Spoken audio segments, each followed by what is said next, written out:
Let's shift the paradigm to prioritize our peace and focus on the positive while creating balance to make living our best life the ultimate goal. We'll talk boundaries, self-care, mental health, and overcoming obstacles. You'll hear interviews and fresh perspectives to support you along the way. Let's elevate the conversation and level up our self-growth game. This is the Piece of Me podcast. You can look rich or you can be rich. That's something my guest Bill Danko has said.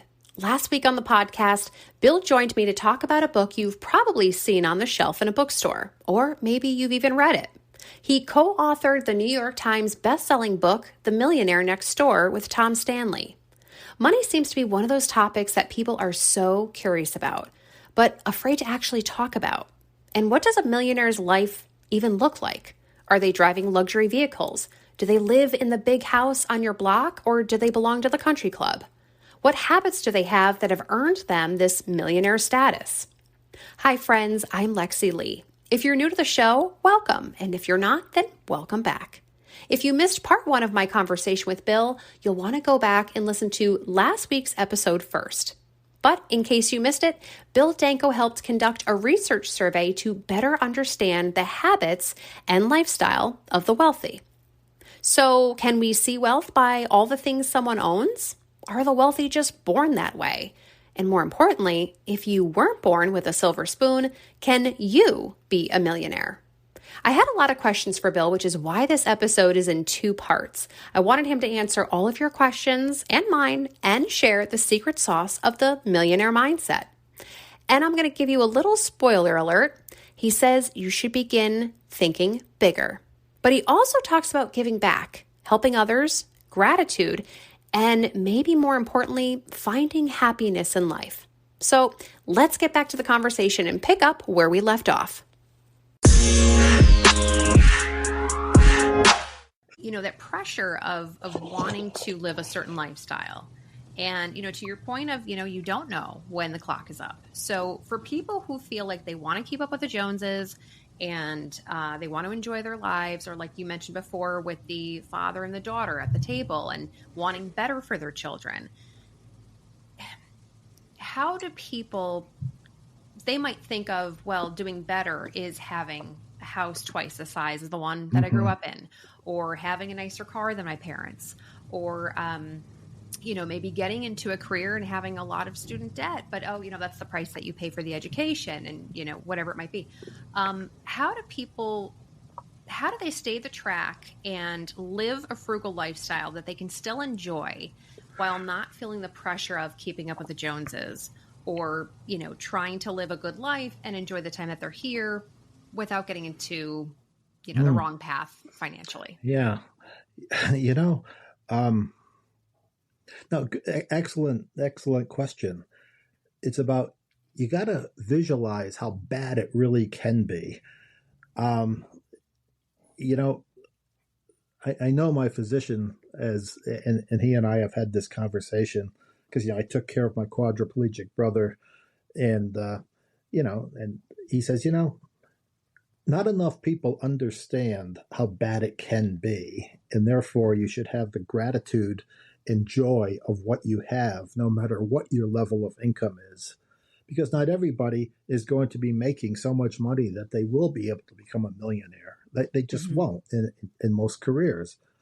Unless you have some job stability. It's interesting. I read this in the Chronicle of Higher Education about how many millionaire faculty members there are.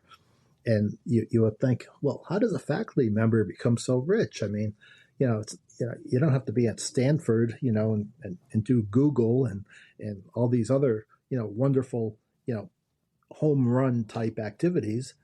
But what if you're a tenured professor, for 30, 40 years? It's one of the few jobs where you have job stability. And as a professor, you can live like a graduate student and feel comfortable doing it, so you don't really have to, have that flash and that external desire.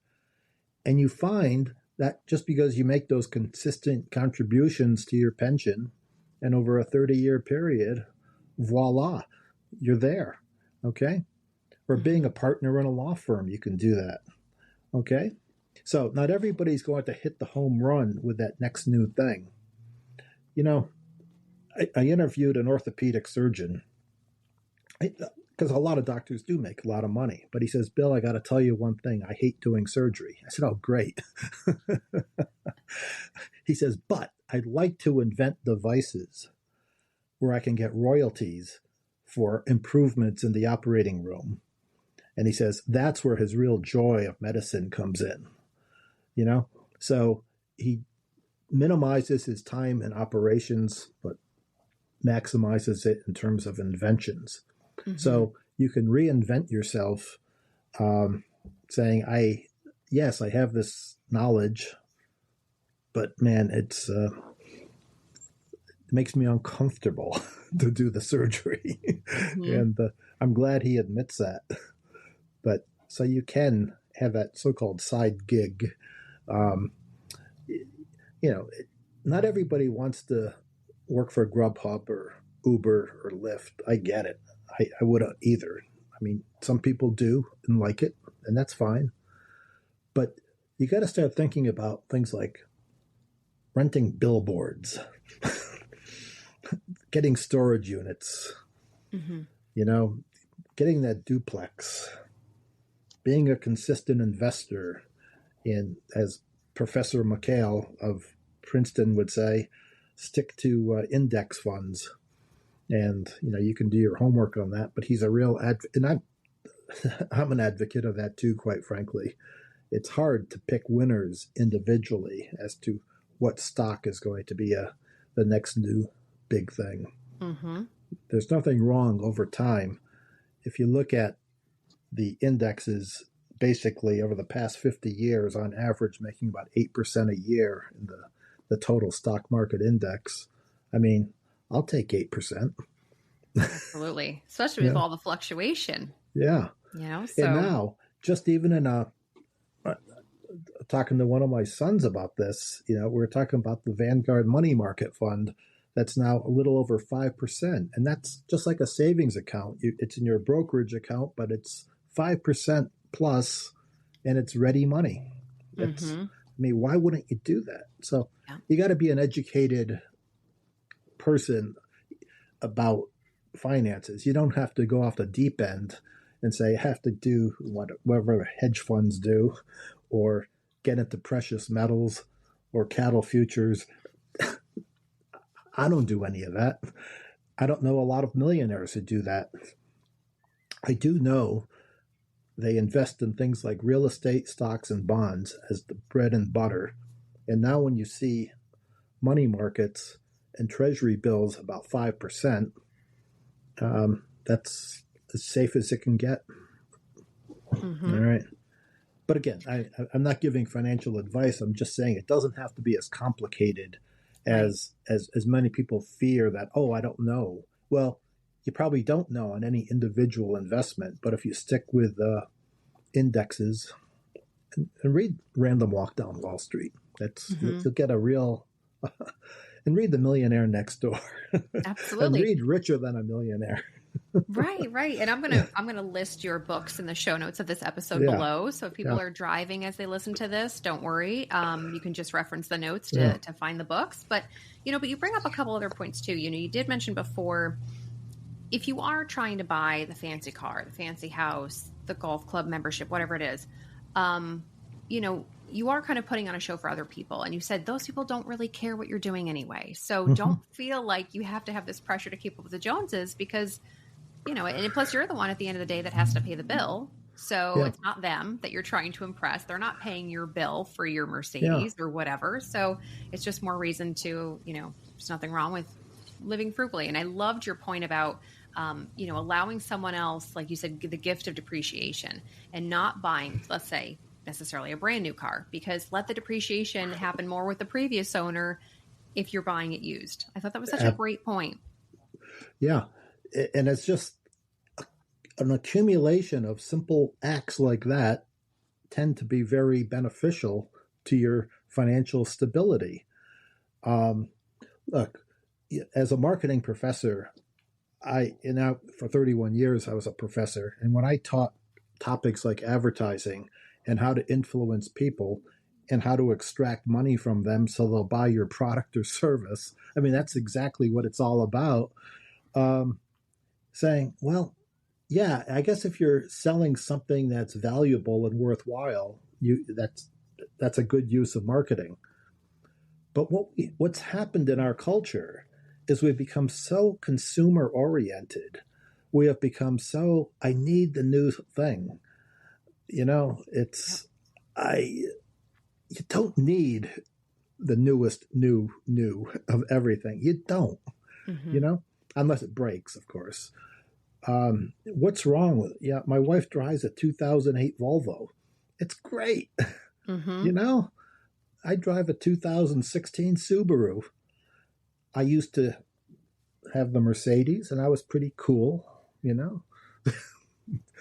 put it on speed control, toke up a big cigar, and there I am. Live your best life. That's right. And how stupid that was.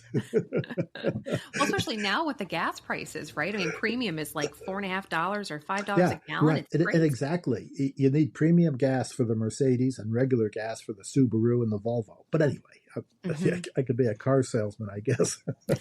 Maybe that's another career I should think of. In the book, Richer Than a Millionaire, okay, that with Rich Van Ness and I did, came out in 2015 or 2017. Now, 2015 was a key year in the sense of, one, Tom Stanley died in a car crash. Two, my brother died of the eventual MS progression. And all of a sudden, I had oceans of free time, to deal with this issue about being richer. And over those years, dealing with my brother, especially most Fridays, Saturdays, and Sundays, because it's so hard to get healthcare services, aides to want to do it and want to show up on a Friday or a weekend, that, you have to do what you have to do. Okay. So I'm dealing with a guy who can't even scratch his nose. And here I am, PhD, professor, world traveler, doing very well in my career. And what a juxtaposition of the two things. You had to feed him, bathe him, dress him. And we would talk about the issues about, what's really important in life. And we'd talk about things like gratitude and the idea of being generous with what we have. And it's giving your time and money to others to better their lives. I mean, what could be, now think about this. In 1758, Benjamin Franklin wrote an essay called The Way to Wealth. And in that essay, about 3,000 words, wrote it under Richard Saunders' name, as in Poor Richard's Almanac. He says, to be truly wealthy, yes, you must persevere, you must be industrious, you must be frugal, but to be truly wealthy, you also must be generous to others in need. And I thought about that. I said, well, one, I'm living it. Two, Franklin wrote this 250 years ago. And three, just thinking about what do the great religions espouse? Islam, for example, one of the pillars of Islam is almsgiving, being generous, to be a really good Muslim. And Judaism, I mean, today, you just have to look at, the book of Isaiah about what does God want of us? He wants us to feed the hungry, shelter those who have no shelter, give clothing to those who have none. Your job is to help others in need. And in Christianity, what do we have? We have, from Matthew 25, that which you've done to the least of these, you've done unto me. So says the Lord. So all of them are saying that what's expected of you is to help others.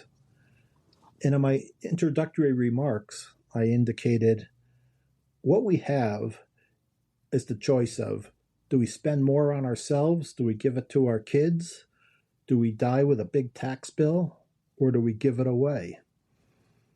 And one of my Buddhist friends takes it to the extreme, saying to really be free and having a great orientation on life, you must give everything away.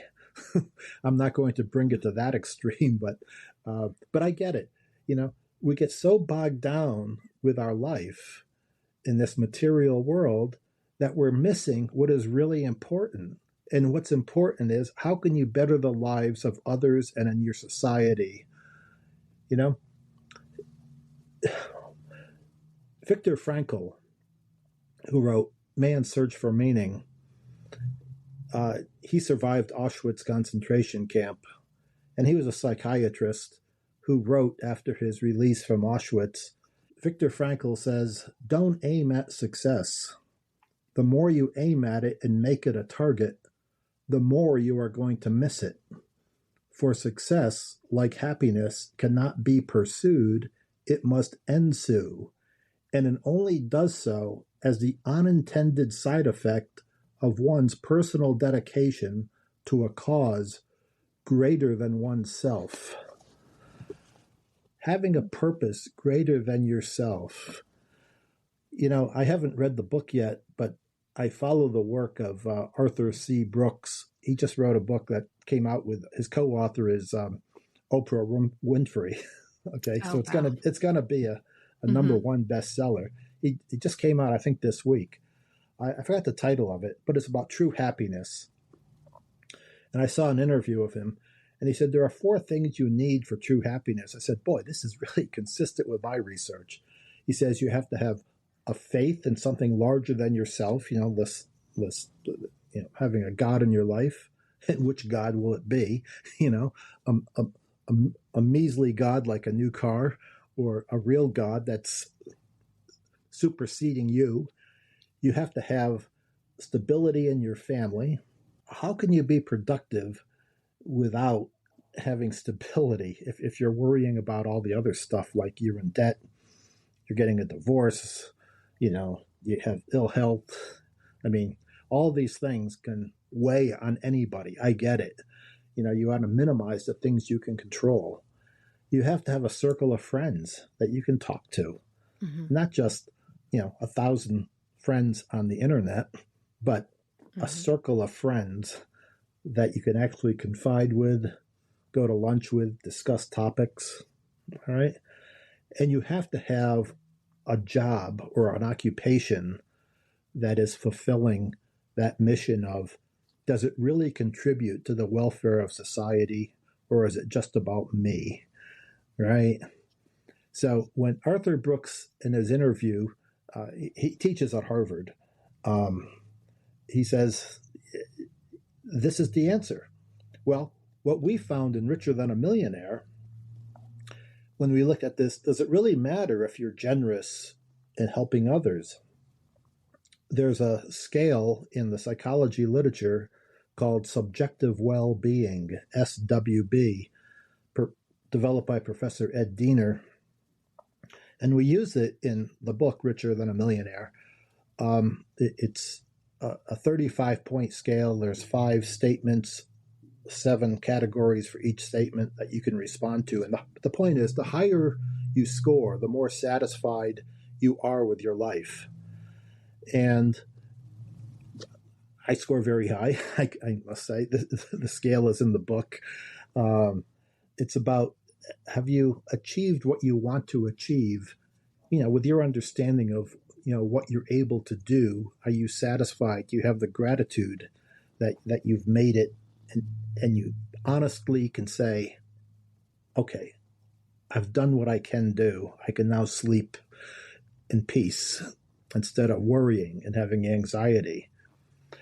And what we find is that most millionaires, quite frankly, are satisfied. But the group, the 15% or so that are disgruntled in life, tend not to be very charitable. Because we have the question, how many hours do you volunteer a year? How much money do you give to charity? So when we have these these metrics that actually have numbers associated with them, we can correlate it with the value of this 35-point scale. And the more you give, the happier you are.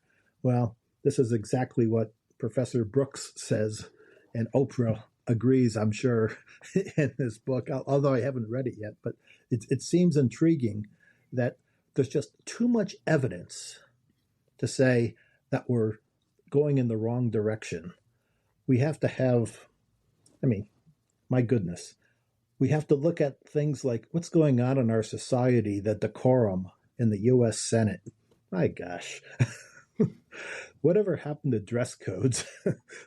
Whatever happened to, I'm taking this seriously and I'm doing important work for the U.S. government and the people of this great country? What we have is the accumulation of both of these books is, one, how to make it. And we reiterate that in Richer Than a Millionaire. And yeah, the first half is, this is how you make it. Again, the perseverance, industriousness, starting early, picking the right career, all those things. That's never going to go out of style. Never. And then you got to look at, well, what is your value system? What's really important to you? Do you have a purpose greater than yourself that you can work on and say, I am serving in a way that is adding value to my fellow man or fellow woman? Okay.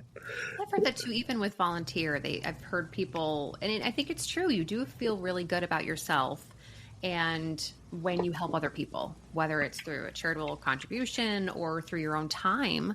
But there is something about knowing what impact you make on someone else who might be less fortunate. And I couldn't agree more with that. Yeah, it's there's givers and there are takers. Yes. Being a giver is far better.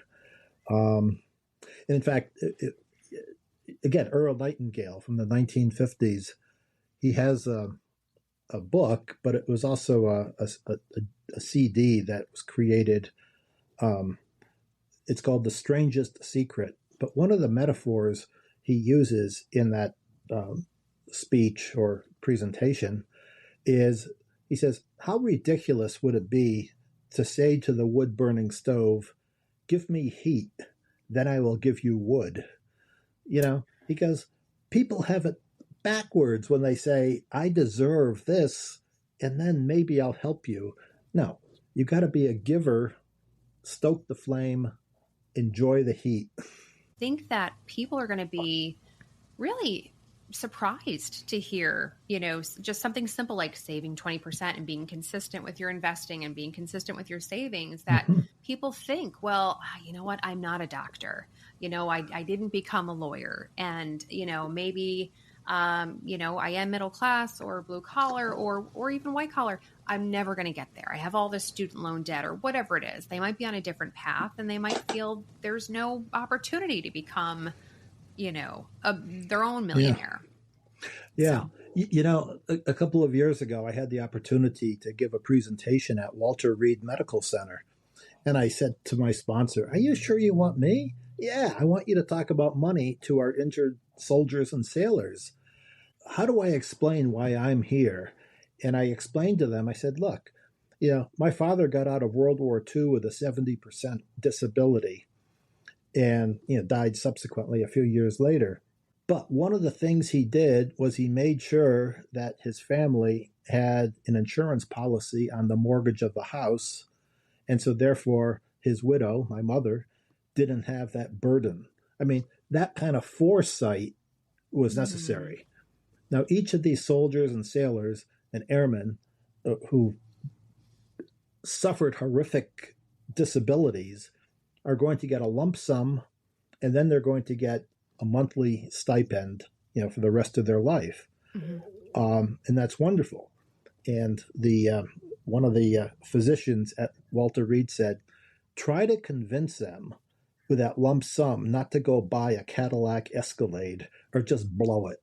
Okay. And of course, I made that point about, why don't you invest in a house that your loved ones can live in and you can live in, and just try to have a sober understanding of what your life is going to be like now. And I hope, that some people got the message. In that essay, The Way to Wealth, the concluding paragraph says, the townspeople heard the message, agreed with it, and then practiced the contrary. It's about you can lead the horse to water, but you can't make it drink. Yeah. Right? So we know what the answer is, what you have to do, but boy, it takes discipline to do it. There's a theologian, Reinhold Niebuhr, who died in 1971, but he's attributed to have creating the Serenity Prayer. And in the Serenity Prayer, when I read that, I said, wow, and I will recite it in a moment here. This sounds exactly like the marketing research problems that I dealt with during my career. In marketing research, we talked about variables we can control and those we just have to understand, but not being able to affect. Well, Reinhold Niebuhr says, God, grant me the serenity to accept the things I cannot change, courage to change the things I can, and the wisdom to know the difference, and concentrate on the things I can do. So what can you do? You can, be an early saver. You can have a good diet to create greater longevity. Don't drink so much. Don't smoke so much or at all. Or you could go to the extreme, be a vegetarian. I don't know. There are a number of things that we can affect in our own life. Mm-hmm. And many times we say, well, what's the use? I'm not going to do it. I'm stuck. And if you have that attitude, guess what? You will be stuck. Mm-hmm. But if you have the understanding, I can change the things that I know I can change, you'll be a better person for it. And you can pass that lesson down to your children and grandchildren. And that's the real legacy that you hope to create, I think. Mm-hmm. Not just, oh, wow, look at the millions of dollars that Gramps gave us. You don't have to be what other people think you ought to be, but live the life you want. Have that peace of mind between your ears. Again, Lexy, this is so perfect in that using peace in your title here. We all want that peace. And I think you're delivering it. Women are listening to this episode, and whether they're making more than their partner or not, but if they're not as involved in their household finances, mm-hmm. do you have any advice or suggestions to kind of help women get more involved in the finances? Would you recommend that they do? Where do they start if they want to worry about their own wealth? But I think this has always been something that, and I'm not trying to genderize here, but men have kind of always handled the finances. And I think women now mm-hmm. more than ever probably are more involved. So any advice or tips for the women listening? Well, again, I like strong women. My mother was very strong. She made it happen without having a lot of money. So she figured it out. My wife doesn't really want to deal with this. And so our attorney says, well, okay, let's simplify certain aspects of your estate, Bill, to so that if I die first, she's not going to freak out with some of the details that my CPA at one time thought was a good idea. Sometimes maybe I've overcomplicated my life at the advice of a CPA. Now my attorney is saying, let's undo some of this stuff. So have some competent advisors if you have enough money that you have, an estate worth, well, everything's worth protecting, I suppose, mm-hmm. but get some competent legal advice on how to do that. But, from a behavioral perspective, it comes down to, what do I have to do to make things work? A few years ago, again, another obit in the Wall Street Journal, Mary Higgins Clark, the queen of suspense, the fiction mm-hmm. writer. Well, she became a widow in her 30s, with little kids. And she says, oh, my goodness, now what? She goes, well, I know how to write. And she would get up at 5 a.m. to 7 a.m. before the kids had to go to school, sit down at her desk and do some writing. Her first book was a flop, but she said, well, let me try something else. Let me try some. She did a historical book, the first one.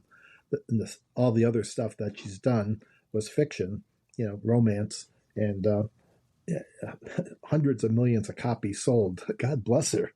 But she said, look, she says, I know how to write. I just have to do it. And getting up at 5 a.m. before the kids have to go to school is what I'm going to do. And so did she know she was going to be a success? Of course not. But she said, this is what I have to do to make a better life. And it really comes down to that personal motivation, doesn't it? And if you think you can do it, you might be able to. If you think you can't do it, you'll never be able to. Mm-hmm. It's as simple as that.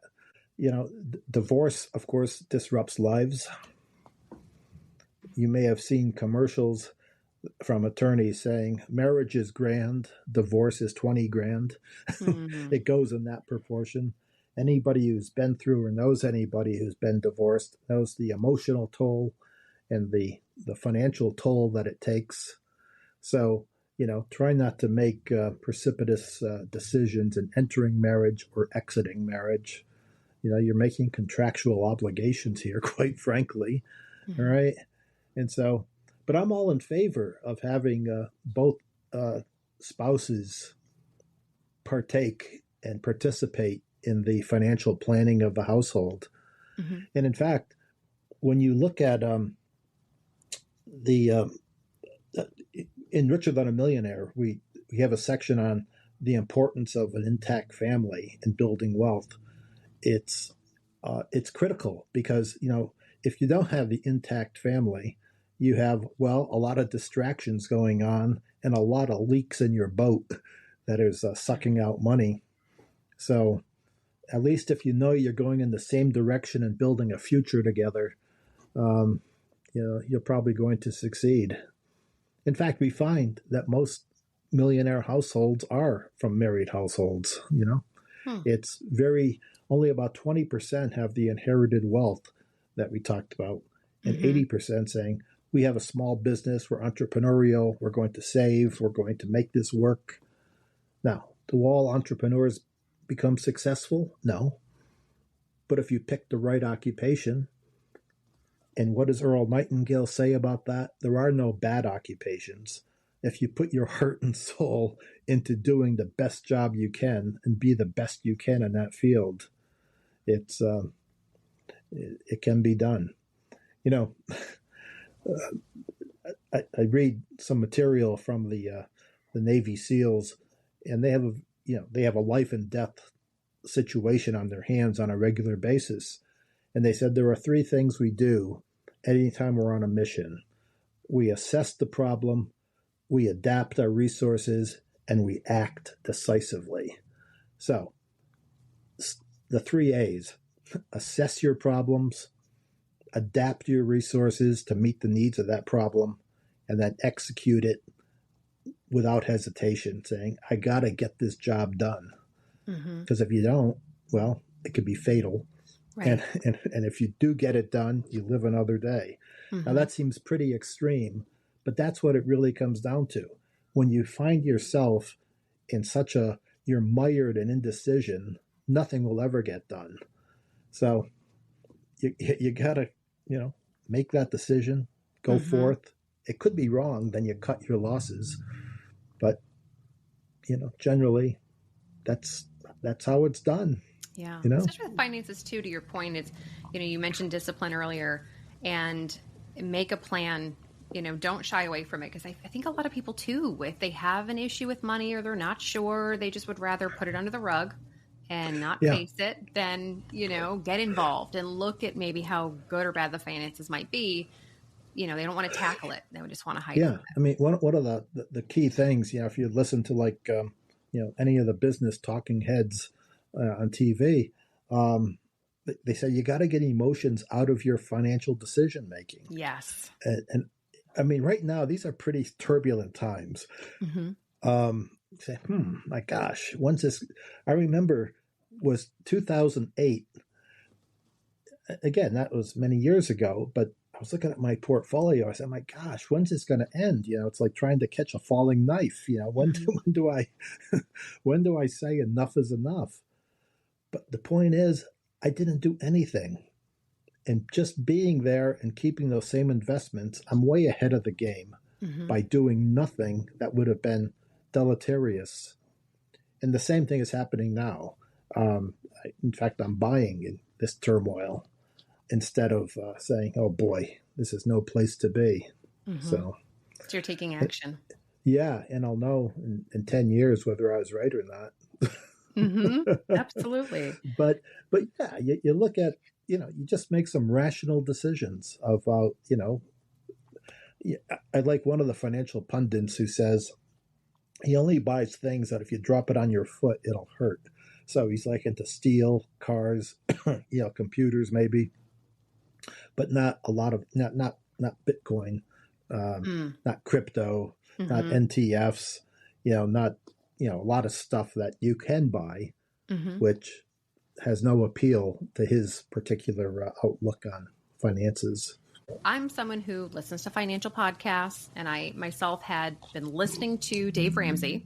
So for the listeners listening to this podcast, they referenced on the Dave Ramsey show your book, How to Be, the Millionaire Next Door. Yeah. So they referenced your book. And in my opinion, you are the originator. Dave Ramsey talks a lot about, he's done a survey as well, similar to what you started. And he has a lot of principles that sound very similar to yours as well. So again, you are the founder, the creator, the originator of all of this. So do you are you flattered to hear other people kind of follow in your footsteps? Yeah. Is that kind of exciting? I like Dave Ramsey, and he has a big microphone. I like that even better. And anytime he mentions the book, there's a spike in sales. So it's all good. It's all good. So yeah. So I like it when Dave Ramsey endorses it because he's a credible figure. He's a good man. I did get joy when, with Millionaire Next Door, when one of my colleagues from the university was trying to catch a red eye from California back to New York. And there in the bookstore in the airport, somebody was buying A Millionaire Next Door, and he was saying, there's Danko making money right now while I'm trying to catch a red eye. It's amusing. So just in wrapping up our conversation then, is there anything you'd like to leave the listeners with? Is there anything maybe I haven't asked you that you'd like to share, or any words of wisdom? I look at the United States, the land of opportunity, and I look at the sacrifices my grandparents made and my parents made, and I'm enjoying, I'm standing on their shoulders, so to speak, and I certainly hope I can keep it going with my generation of children. Well, not children anymore. They're in their 40s. so it's, but so far so good. I like what I'm seeing and what they're trying to instill in their own children. And so when I'm looking at what do I really want to pass down to others and what I hope others do, it's not the money. I mean, yeah, look, money is good. There's no question about it. It allows you to buy, good health care. It allows you to live in a safe neighborhood. It allows you to, pay for car repairs. I mean, it allows you to do a lot of things. Put your kid in a good school, move to a neighborhood with a better school district. But, when we get the idea that, if only I go to this certain school and I have this certain occupation, will I be able to be rich and happy? Brian Chesky, you know who he is? The founder of Airbnb. Oh, I use a lot of those. He's a 19. He graduated with my son from a public high school in 1999. Yes. Yep. And when he came back to the high school to give a graduation speech to the graduating class, several years later, He told students this anecdote, as written up in the newspaper. He said, when I told my mother and father I wanted to go to art school, and he did, Rhode Island School of Design, his father and mother both were social workers. His father said, oh, great. Now you're going to make less money than a social worker. He went to art school, trying to find his way, gets into California, living in an apartment with some of his buddies on air mattresses. There's the Airbnb. And they say, now here we are in California, and there's conventions all the time, and there's a lack of hotel rooms. Why don't we rent out our room with these air mattresses? That's how it started. No kidding. And he's a billionaire now. And so it's not about what school you go to. It's about your motivation. And it's about what are you going to do to further yourself and your family and society. I mean, I think he is doing a marvelous job. My son became a computer systems engineer who makes a good living. And Brian Chesky became a billionaire going to art school. Now, go figure. Right. It doesn't matter what your background. In fact, one of the references we have in Richer Than a Millionaire makes that very point. It doesn't really matter which school you go to. It's about your personal motivation and how you're going to use the resources and use the tools that you're given to further your career. So there's a lot about personal responsibility that can't be ignored. In fact, so whatever cards you're dealt in life, you got to make the most of it. You sure do. You sure do. And I've known some people who just have ordinary educations who make a lot of money because they understand human behavior and how to add value. That's what it comes down to. I'll give you something of value. You give me your money. Right? Right? So it can be done. There's no such thing as a bad occupation, period. There's no quick fix of do this and then I will become wealthy, because there's a lot of failures that you're going to have to overcome. Thank you so much for being on the podcast today. Lexy, it's been a joy. It's been a joy. This has been wonderful. I thank you. I hope this meets the needs of your listening audience. Anybody who wants to buy the books, Amazon is really the place to go, but your local bookseller can find them too. Okay. Wonderful. It was a joy talking to you, Lexy. You as well, Bill. Thank you so much. And as I say, peace be with you. And also with you. To be part of the exclusive listener group, hit the follow button on whichever podcast platform you're listening to right now. When you follow, you'll be the first to know about new episodes so you can listen before anyone else. You'll also have quick access to the show, making it convenient to find for the next time. For more free content, join me on Instagram, TikTok, YouTube, and online at peaceofmepodcast.com.